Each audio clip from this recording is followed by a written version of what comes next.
2024 marks the 150th running of the Kentucky Derby, and the road begins on Saturday at historic Churchill Downs. Joe, Kristufek, and Scott Shapiro joining you for a preview of the Grade 3 Iroquois, $300,000. And Scott, this year's edition at a one-turn mile.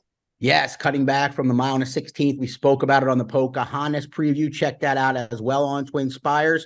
But they're cutting back mile and a 16th to a mile. It might not seem like a lot of 16th of a mile, but the major difference is it's one turn instead of two, and it drew a big field. Not surprised that trainers may be a little more willing to give horses a shot at the one-turn distance this earlier in their career. It should be a lot of fun.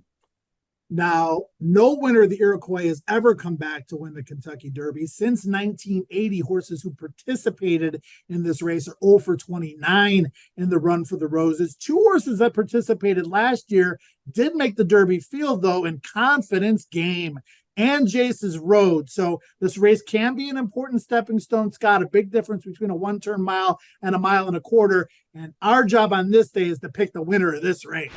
No doubt about it, a big difference. But I think trainers that are looking to build up to get their horses to that mile and a quarter might like the idea of the 8 furlong one-turn race instead of jumping ahead a little bit too far in September. It was a fun race, but I think this will be even better. Hasn't produced a lot of productive winners of late, Joe, like you mentioned. Curly Jack last year, Major General the year before. I think there's a couple of horses in here. I don't think it's a tremendously deep field in terms of talent, but I do think there's a couple of horses in here that will likely to show that they're better than those recent winners.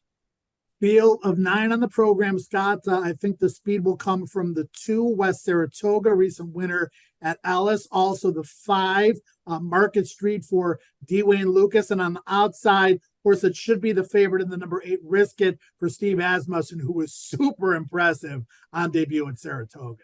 Without question, the clear one to beat in this field, $500,000 Son of Gunrunner, hammered down to favoritism at Saratoga on August 19th and lived up to expectations, much like Echo again did last year for Steve Asmussen. But very impressive, breaking from the rail, never looking back, and looks like a horse like many in here that will like more ground. The question is, how will he respond if he gets caught up in a little bit of a battle? He did things, have his things his way at Saratoga, and like you said, he's going to be a pretty short price.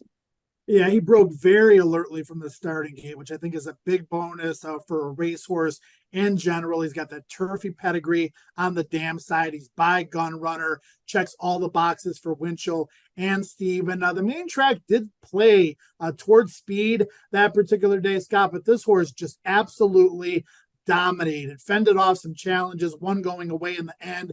Big, strong shouldered horse who looks the part as well. So I think Risk It by far the horse to beat in here. Patriot Spirit, interestingly enough, coming in from Colonial, a dominant winner, Scott, on debut, posted in the extreme outside gate of 8 that particular day and was not the favorite. Linzer was, but this horse was bet down from 10 to 1 in the morning line down to 2 to 1 in the morning line. And when the race was over, he was much the best.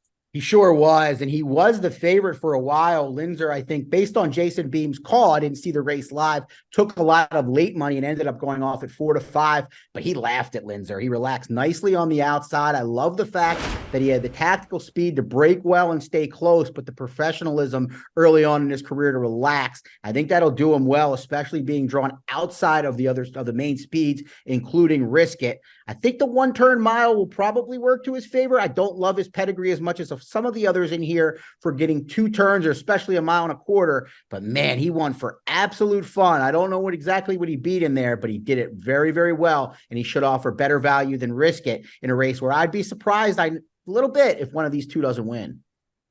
Now, Linzer was second on debut to Nutella Fella, who came back and upset the Grade 1 Hopeful in his next start. So some pretty decent company lines there. And Patriot Spirit should get a great trip just behind those embattled leaders, you would think. So could set up well for him. Jesus Castanon, veteran Kentucky rider. Good to see him with the mount. Now, those are 2 of the horses to beat, Scott, of the potential price shots. Which one do you like best? It's a good question, because I do think, unfortunately, this looks like a formful race. I struggled to find value outside of Risk It and Patriot Spirit from the on the top side. I've been impressed, Joe, with West Saratoga, though. He two-back exits one of the more live maiden special weight races at Ellis when he was a well-beaten second, but it was to Timberlake, who one could argue is the Kentucky Derby favorite, or at the very least, one of them here way out from the first Saturday in May. I'm not sure if this horse is going to love the one-turn mile against this quality of field, but he should be involved early, and he's been very impressive thus far. I'll give you two. Seize the Gray, who was a horse that had a lot of buzz going into the debut at Ellis, didn't do any running, did win second time out at Saratoga, albeit in the slop, was third last out in the Skidmore, but I think he's going to make last run into what should be a fast pace, so he could maybe hit the board. And then Liberal Arts, who's improved with every start for trainer Robbie Medina, overcame a wide post last out at Ellis. And one of my notes said, this horse is going to get better as he goes longer. Advantageous draw on the rail, will save some ground, should finish with authority. Those are two price shots that I'm considering at least utilizing in my gimmicks, because I'm with you, Scott. The top two look pretty tough in here. Yeah, Liberal Arts, tough inside draw, but with his running style, which is sort of as a stalker, he's going to potentially be able to get a good learning experience here and show that he's a professional young 2-year-old here, because if he can find a way to relax in the pocket, I agree. He definitely has the pedigree to move forward here as the distances get longer. Obviously, his sire, Arrogate, loved long distances. Edified, the other horse for Steve Asmussen, was impressive on debut, but got eliminated at the start of the Saratoga Special. Union Roll coming in for Top Pleasure off a dominant win at Monmouth Park. Very good addition, Scott, of the Iroquois. Who are you going to go with on top? I'm going to go with Patriot Spirit. I think it's a 2-horse race on top. Maybe look a little bit chalky at this point with probably the 2 favorites, but I am going to take the bigger price on top in Patriot Spirit.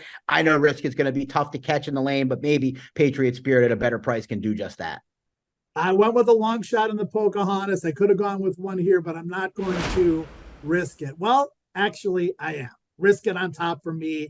I think he gets a great trip outside the other 2 speed horses that are inside of him, that he's better than, physically look the part to me. And I think Risk It gets it done, but definitely interested and intrigued by Patriot Spirit, who, as Scott mentioned, looked awesome on debut. Any final thoughts here quickly, Scott?